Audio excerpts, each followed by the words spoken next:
இப்பொழுது கூட 6 வார்த்தைகளை நம்ம தியானிச்சிட்டோம். கடைசி வார்த்தையாக நாம் வாசிக்கலாம். லூக்கா எழுதின சுவிசேஷம் 23ஆம் அதிகாரம் 46ஆம் வசனம். இயேசு, பிதாவே, உம்முடைய கைகளில் என் ஆவியை ஒப்புவிக்கிறேன் என்று மகா சத்தமாய் கூப்பிட்டு சொன்னார். இப்படி சொல்லி ஜீவனை விட்டார். ஆமென், ஹல்லேலூயா. இயேசு பேசின கடைசி வார்த்தை என்ன சொல்றார் பாருங்க. பிதாவே, உம்முடைய கைகளில் என் ஆவியை ஒப்புவிக்கிறேன் என்று மகா சத்தமாய் கூப்பிட்டு சொன்னார். இப்படி சொல்லி ஜீவனை விட்டார் என்று பார்க்கிறோம். ஆண்டவர் பேசின இந்த கடைசி வார்த்தைகள் எல்லாம் மத்தேயு, மார்க்கு, லூக்கா, யோவான் இந்த 4 சுவிசேஷத்திலையும் சொல்லப்பட்டிருக்கு. மத்தேயு 27:50 எடுத்துக்கிட்டோம்னா இயேசு மறுபடியும் மகா சத்தமாய் கூப்பிட்டு ஆவியை விட்டார் என்று சொல்லப்பட்டிருக்கு. மார்க் 15:37 எடுத்தோம்னா இயேசு மகா சத்தமாய் கூப்பிட்டு ஜீவனை விட்டார். யோவான் 19:30 எடுத்தோம்னா இயேசு காடியை வாங்கின பின்பு முடிந்தது என்று சொல்லி தலையை சாய்த்து ஆவியை ஒப்பு கொடுத்தார் என்று சொல்லப்பட்டிருக்கு. ஆனால் லூக்கா ஆக்கியோன் மிக்க தெளிவாக அதை விவரித்து சொல்லுகிறார். பிதாவே, உம்முடைய கைகளில் என் ஆவியை ஒப்புவிக்கிறேன். அப்போ இதில் லூக்கா ஆக்கியோன் ரொம்ப தெளிவாக சொல்லுகிறார். இந்த 7வது வார்த்தை ஒரு அர்ப்பணிப்பின் வார்த்தை, இது ஒரு ஒப்பு கொடுத்தலின் வார்த்தை, இது ஒரு தீர்க்க தரிசனம் நிறைவேறுதலின் வார்த்தை. சங்கீதம் 31ஆம் அதிகாரம் 5ஆம் வசனத்தை நம்ம எடுத்து வாசித்தோம் என்று சொன்னால் அதில் என்ன சொல்லப்பட்டிருக்கு அப்படின்னா, தாவீது சங்கீதக்காரன் அந்த நாட்களிலே இந்த வார்த்தை அதில் எழுதியிருக்கிறார். உமது கையில் என் ஆவியை ஒப்புவிக்கிறேன், உமது கைகளில் என் ஆவியை ஒப்புவிக்கிறேன். இது தீர்க்க தரிசனமாக எழுதப்பட்ட வார்த்தை. இந்த நாட்களிலே அந்த கடைசி வார்த்தையாக ஆண்டவர் முன்மொழிந்தார். இது பிதாவின் ஐக்கியத்தை வெளிப்படுத்துகிற ஒரு வார்த்தையாக இருக்கிறது. பிதாவின் ஊழியம், பிதா தனக்கு கொடுத்த ஊழியத்தை நிறைவேற்றின ஒரு வார்த்தையாக இந்த வார்த்தை இருக்கிறது. இது ஒரு புதிய மார்க்கத்தின் வார்த்தையாக இருக்கிறது. எப்படி என்று சொன்னால், அந்த நாட்களிலே திரைச்சீலை உண்டு. அந்த திரைச்சீலை 2ஆக கிழிந்து விட்டது. அந்த நாட்களில் நம்மெல்லாம் நேரடியாக ஆலயத்துக்குள்ளே இப்படி உட்கார்ந்து நம்மளால் ஜெபிக்க முடியாது. ஆனால் ஆண்டவர் மரித்ததினாலே, இந்த கடைசி வார்த்தை அவர் சொன்னதினாலே, இந்த 7 வார்த்தைகளையும் அவர் முன்மொழிந்ததினால நமக்கு ஒரு புதிய மார்க்கம் கிடைத்திருக்கிறது. நம்ம நேரடியாக ஆலயத்துக்குள்ளே இன்னைக்கு ஜெபிக்கிறோம். ஸோ இது ஒரு புதிய மார்க்கத்திற்கான வார்த்தையாக இதை நாம் பார்க்கிறோம். பிதாவின் சித்தத்தை நிறைவேற்றின ஒரு வார்த்தையாக இருக்கிறது. அந்த 7 வசனங்களை நம்ம பார்த்தோம் என்று சொன்னால், முதல் வார்த்தையாக பிதாவே அப்படின்னு சொல்லி தான் அவர் ஆரம்பிக்கிறாரு.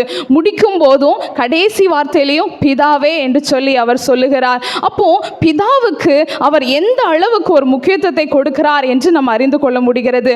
அவர் அவருடைய மலை பிரசங்கத்தில் 17 முறை பிதா பிதா என்று சொல்லி கூறுகிறார். அது மட்டும் இல்ல, கடைசி இறுதி பேருரை யோவான் 14, 15, 16, 17 அந்த அதிகாரங்களை நம்ம பார்த்தோம்னா 47 முறை பிதாவே பிதாவே என்று சொல்லுகிறார். பிதாவும் நானும் ஒன்றாக இருக்கிறோம், என்னுடையவைகள் அப்படின்னு சொல்லி பிதாவும் அவரையும் எப்பவுமே அவர் நெருக்கமான ஒரு உறவாகவே வேதத்தில் வெளிப்படுத்தியிருக்கிறார். அவர் சொன்னது மாத்திரமல்ல, அதை செய்து காட்டியிருக்கிறார். ஆண்டவர் இந்த உலகத்தில் பிறந்து ஒரு 12 வயது தான் இருக்கும். அந்த 12வது வயதில் அவங்க ஆலயத்துக்கு போவாங்க. பெற்றோரோடு போகும்போது ஏசப்பாவை காணலன்னு சொல்லி பெற்றோர்கள்லாம் என்ன செய்வாங்க, தேடுவாங்க.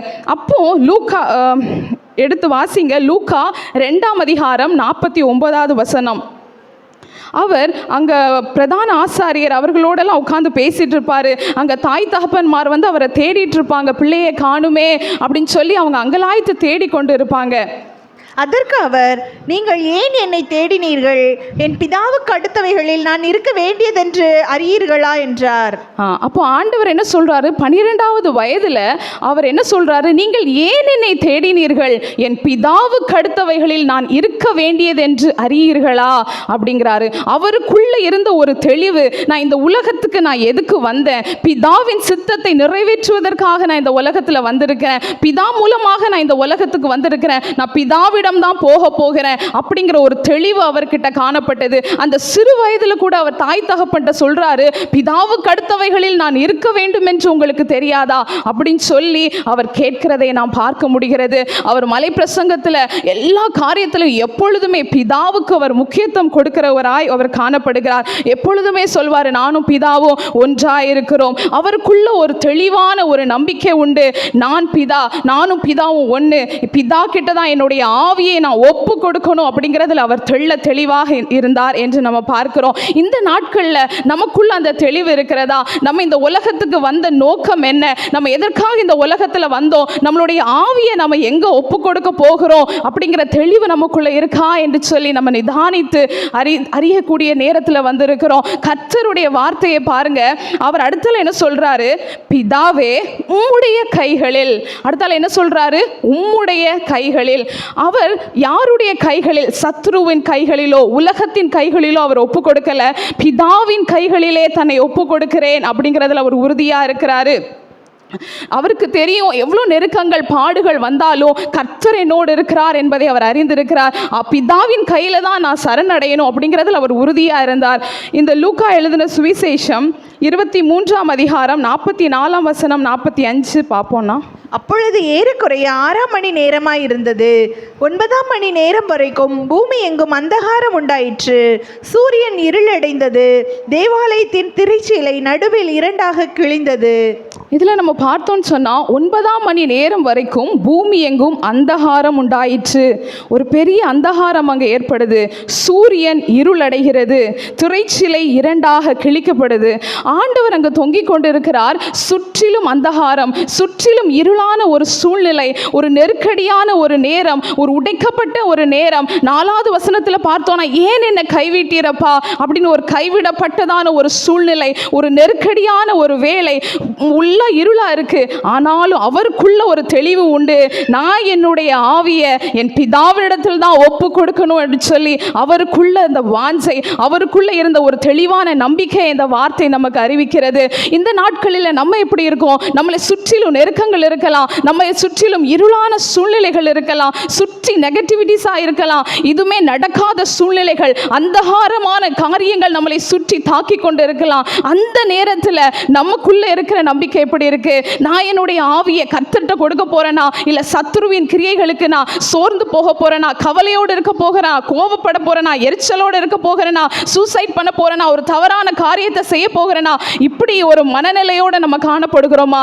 இல்லை, எவ்வளோ அந்தகாரம் இருந்தாலும் பரவாயில்ல, என்னுடைய ஆவியை நான் கர்த்தர்கிட்ட தான் ஒப்பு கொடுப்பேங்கிற நம்பிக்கை இந்த நாட்களில் நமக்கு உண்டாகணும். கர்த்தர்கிட்ட இருந்ததான அந்த குணாதிசயம் நமக்கிட்டையும் காணப்பட வேண்டும் என்பதை இந்த வசனம் நமக்கு அறிவிக்கிறது.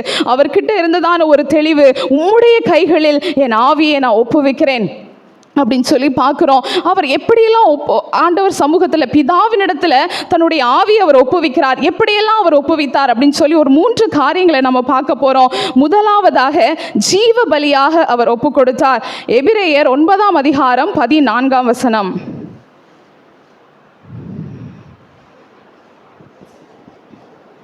நித்திய ஆவியினாலே தம்மை தாமே பழுதற்ற பலியாக தேவனுக்கு ஒப்பு கொடுத்த கிறிஸ்துவினுடைய இரத்தம் ஜீவனுள்ள தேவனுக்கு ஊழியம் செய்வதற்கு உங்கள் மனசாட்சியை செத்த கிரியைகளற சுத்திகரிப்பது எவ்வளவு நிச்சயம். நித்திய ஆவியினாலே தம்மை தாமே பழுதற்ற பலியாக தேவனுக்கு ஒப்பு கொடுத்த கிறிஸ்துவின் இரத்தம் அப்படின்னு சொல்லி இதில் சொல்லப்பட்டிருக்கு. அவருடைய ஆவி ஒரு பழுதற்ற ஒரு ஜீவ பலியாக அவர் அந்த இடத்துல தன்னை ஒப்பு கொடுத்தார். அந்த நாட்களில் ஒரு பாவம் செய்தோன்னு சொன்னால் ஒரு புறா அல்லது ஒரு ஆட்டுக்குட்டி இப்படி தான் பலியிடுவாங்க. ஆனால் கர்த்தர் எல்லா மார்க்கத்தையும் மாற்றுவதற்காக, புதிய மார்க்கத்தை தோற்றுவிப்பதற்காக தன்னையே ஒரு ஜீவ பலியாக அவர் ஒப்பு கொடுத்தார். ஒரு பழுதற்ற பலியாக, ஒரு கரைதிரை இல்லாத ஒரு தூய பலியாக அவர் அந்த இடத்துல சிலுவையில் நமக்காக அடிக்கப்பட்டார். ஸ்தேவானை குறித்து நம்ம பார்த்தோம்னு சொன்னால் அப்போஸ்தலர் 7:59 பார்க்குறோம். ஸ்தேவான் கூட அவர் கல்லெறிந்து கொல்லப்பட்டார். அவரும் அந்த நாட்களில் ஜீவ பலியாக தன்னை ஒப்பு கொடுத்தார். அவரும் சொல்வார், என்னுடைய ஆவியை நான் ஒப்புவிக்கிறேன் அப்படின்னு சொல்லி கர்த்தரிடத்துல தான் தன்னுடைய ஆவியை ஒப்புவிப்பார். இந்த நாட்களில் நம்ம ஆண்டவரை நம்ம பார்க்கணும், ஸ்தேவானை நம்ம பார்க்கணும். அவங்க தன்னுடைய ஆவிகளை எங்கே ஒப்பு கொடுத்தாங்க, எந்த இடத்துல தன்னுடைய ஆவியை அவங்க சமர்ப்பிச்சாங்க அப்படிங்கிறத நம்ம கொஞ்சம் கண்ணோக்கி பார்க்கணும். ரோமர் எழுதின சுவிசேஷம் 12ஆம் அதிகாரம் 1ஆம் வசனம். சகோதரரே, நீங்கள் உங்கள் சரீரங்களை பரிசுத்தமும் தேவனுக்கு பிரியமுமான ஜீவ பலியாக ஒப்புக்கொடுக்க வேண்டும் என்று தேவனுடைய இரக்கங்களை முன்னிட்டு உங்களை வேண்டிக் கொள்கிறேன். இதுவே நீங்கள் செய்யத்தக்க புத்தியுள்ள ஆராதனை. கர்த்தர் நம்ம கிட்ட எப்படிப்பட்ட ஜீவ பலி எதிர்பார்க்கிறார் அப்படின்னா, அப்படி இருக்க சகோதரரே, நீங்கள் உங்கள் சரீரங்களை பரிசுத்தமும் தேவனுக்கு பிரியமுமான ஜீவ பலியாக ஒப்பு கொடுக்க வேண்டும் என்று கர்த்தர் எதிர்பார்க்கிறார். அதுதான் நம்ம செய்யக்கூடிய ஒரு புத்தியுள்ள ஆராதனை. கர்த்தர் தம்மை ஜீவ பலியாக ஒப்பு கொடுத்தது போல இந்த நாட்களில் நாம் எப்படி இருக்க போறோம்? நம்மளுடைய சரீரங்களை பரிசுத்தமும் தேவனுக்கு பிரியமுமான ஒரு ஜீவ பலியாக ஒப்பு கொடுக்கணும். அந்த பலியை தான் கர்த்தர் இந்த நாட்களில் எதிர்பார்க்கிறார். அடுத்தால அவர் எப்படி தன்னை ஒப்பு கொடுத்தார் அப்படின்னு சொன்னா, பாதுகாப்பாய் தன்னை ஒப்பு கொடுத்தார். யோவான் எழுதின சுவிசேஷம் 10ஆம் அதிகாரம் 17-18. யோவான் எழுதின சுவிசேஷம் 10:17. ஜீவனை மறுபடியும் அடைந்து கொள்ளும்படிக்கு அதை கொடுக்கிறபடியினால் பிதா என்னில் அன்பாய் இருக்கிறார். ஒருவனும் அதை என்னிடத்திலிருந்து எடுத்துக்கொள்ள மாட்டான். நானே அதை கொடுக்கிறேன். அதை கொடுக்கவும் எனக்கு அதிகாரம் உண்டு. அதை மறுபடியும் எடுத்துக்கொள்ளவும் எனக்கு அதிகாரம் உண்டு. இந்த கட்டளை என் பிதாவினிடத்தில் பெற்றுக்கொண்டேன் என்றார். ஒருவனும் அதை என்னிடத்திலிருந்து எடுத்துக்கொள்ள மாட்டான். பிதா தவிர என்னுடைய ஜீவனை எடுக்கக்கூடிய அதிகாரம் யாருக்கும் இல்லை. நானே அதை கொடுக்கிறேன். அதை கொடுக்கவும் எனக்கு அதிகாரம் இருக்கு. அதை மறுபடியும் எடுத்துக்கொள்ளவும் எனக்கு அதிகாரம் இருக்கு அப்படிங்கிறத ஆண்டவர் இதை சொல்றாரு. ஆண்டவர் பிதா தன்னை அனுப்பின நோக்கத்தை அவர் நிறைவேற்றினார். பிதா எப்படி தன்னுடைய குமாரனை இந்த உலகத்துக்கு அனுப்பினாரோ அதே போல அவர் அப்படியே சுத்தமாய் வாழ்ந்தார், பரிசுத்தமாய் வாழ்ந்தார், பாதுகாப்பாய் தன்னுடைய ஆத்துமாவை பிதாவுக்கிட்டே சரியாய் அவர் கொண்டு போய் சேர்த்தார். அடுத்தால நம்ம பார்த்தோம்னு சொன்னா, பாவம் இல்லாமல் அவர் ஒப்பு கொடுத்தார் அப்படின்னு சொல்லி நம்ம பார்க்கிறோம். எபேசியர் 5:27.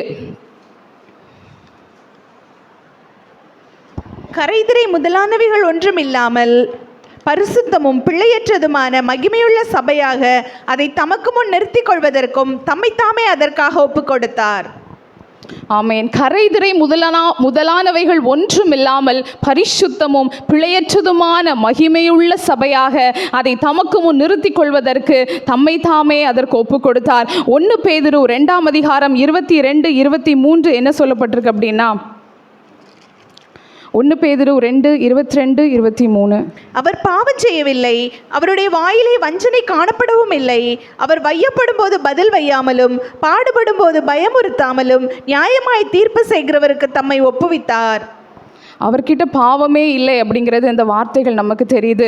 அவரை வையப்படும் போது அவர் பதில் சொல்லலை, அவரை பாடுபடுத்தும் போது அவர் பயமுறுத்தலை, நியாயமாய் தீர்ப்பு செய்கிறவங்களுக்கெல்லாம் அவர் என்ன செய்தார்? தம்மை அப்படியே ஒப்பு கொடுத்தார். அவர் நினைச்சிருந்தா இந்த தண்டனைகள் இந்த பாடுகள் எல்லாம் அவர் சகிக்கணும்னு இல்லை, ஆனால் எல்லாவற்றையும் அவர் சகித்தார். பிதாவின் சித்தம் நிறைவேற வேண்டும் என்பதற்காக தம்மை அவர் பலியாக ஒப்பு கொடுத்தார். தம்மை பாவம் இல்லாத ஒரு பலியாக அவர் தன்னை ஒப்பு கொடுக்கிறார். அவரை குறித்த சாட்சியை பார்க்கிறோம். மத்தேயு 27:4 யூதா சொல்றான், குற்றமில்லாத இரத்தத்தை நான் காட்டி கொடுத்ததுனால நான் பாவம் செஞ்சுட்டேனே அப்படின்னு யூதா சங்க மனம் வருந்துறான். யோவான் எழுதின சுவிசேஷம் 19:4 பிலாத்து சொல்றான், நான் இவரிடத்தில் ஒரு குற்றமும் காணவில்லை. பிலாத்து சொல்றான். அடுத்தால ஏரோது சொல்றான், நான் இவரிடத்தில் ஒரு குற்றமும் காணவில்லை.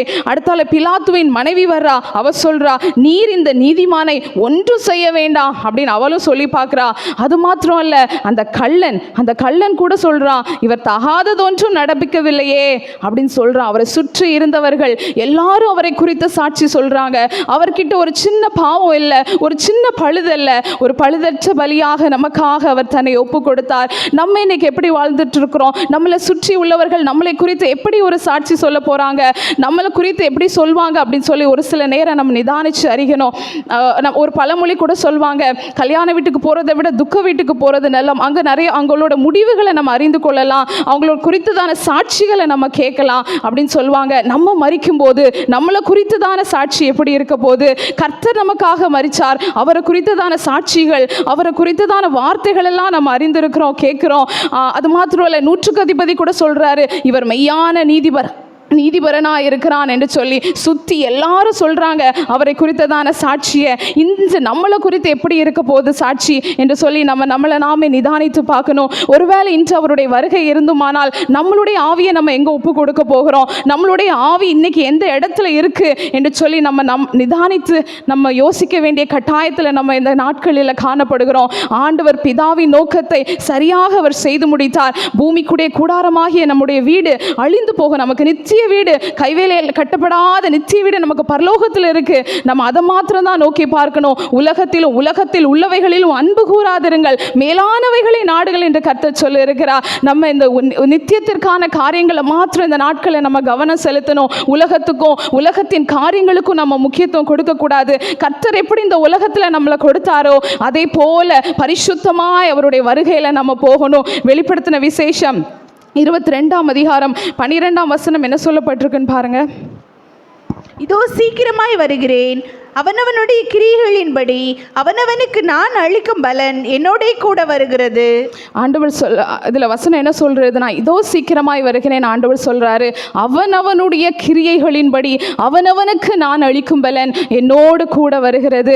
இந்த உலக வாழ்க்கையில நம்ம எப்படி வாழ்ந்துட்டு இருக்கிறோம், நம்ம எப்படி வாழ போகிறோம் என்பதை நாம் நிதானித்து அறியணும். இந்த நாட்கள் வந்தோம், ஜெபிச்சோம், 7 வார்த்தைகளை கேட்டோம் அப்படின்னு சொல்லி அல்ல, இந்த 7 வார்த்தைகளிலும் இருக்கிறதான சத்தியத்தை உணர்ந்து அதன்படி நடக்கிறவர்களாய் நாம் இந்த நாட்களில் நம்ம காணப்படணும். நமக்கு நெருங்கினவங்க இருக்கலாம், நமக்கு தெரிஞ்சவங்க இருக்கலாம். அந்த கடைசி தருவாயில் அவங்க சொன்ன ஒரு வார்த்தை, மறிக்க போறாங்க அப்படின்னா அவங்க சொன்ன அந்த கடைசி வார்த்தை எப்பவுமே நமக்கு ஞாபகம் இருக்கும். இவங்க சாகும்போது இந்த வார்த்தையை சொன்னாங்க, இவங்க மறிக்கும் போது இந்த வார்த்தையை சொன்னாங்க அப்படின்னு நம்ம காலங்காலத்துக்கு அதை மறக்கவே மாட்டோம். அதே போல தான் நம்முடைய கர்த்தர் சொன்ன இந்த 7 வார்த்தைகள், சிலுவையில் அவர் பேசின இந்த 7 வார்த்தைகள் மிகவும் முக்கியமான ஒரு வார்த்தையாக இந்த நாளில் நமக்கு கருதப்படுது. அந்த 7 வார்த்தைகளை நம்ம அப்படியே ஃபாலோ பண்ணாலே நம்ம பரலோக ராஜ்யத்தை பெற்றுக்கொள்ள முடியும். நம்ம அதில் உறுதியாக இருப்போம். கர்த்தர் எப்படி சொன்னாரோ, பிதாவே உம்முடைய கைகளில் என் ஆவியை ஒப்புவிக்கிறேன், அதே போல நம்மளும் இந்த நாட்களிலே நம்முடைய ஆவியை நம்ம எங்கே ஒப்பு கொடுக்க போகிறோம்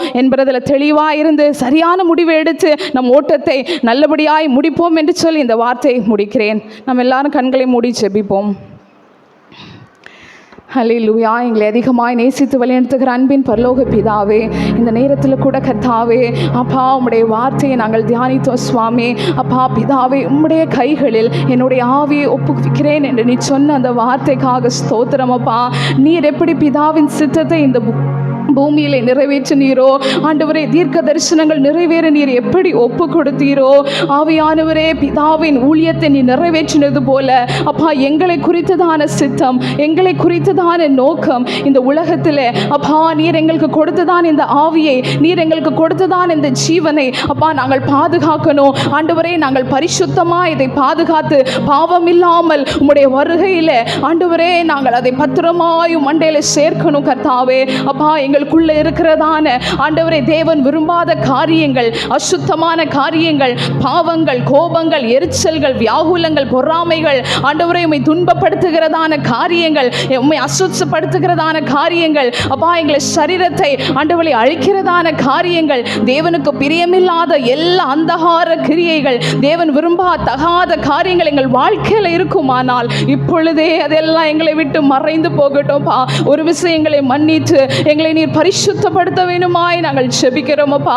ஆண்டவரே உம்முடைய வருகையில் நாங்கள் வரும்போது ஆண்டவரே நாங்களும் அப்பா எங்களுடைய ஆவியை உங்கள் கரத்தில் பத்திரமாய் நாங்கள் ஒப்படைக்க எங்களுக்கு நீர் கிருபை அருள வேணுமாய் நாங்கள் ஜெபிக்கிறோம் சுவாமி. எங்களை தாழ்த்துகிறோம், நீர் பொறுப்படுத்திக் கொள்ளுங்க. மீதமுள்ள பகுதிகளை நீர் ஆசீர்வதிங்க. துதிகன மகிமையெல்லாம் உமக்கே செலுத்துகிறோம். இப்ப இயேசு மூலம் ஜெபிக்கிறோம் நல்ல பிதாவே, ஆமென்.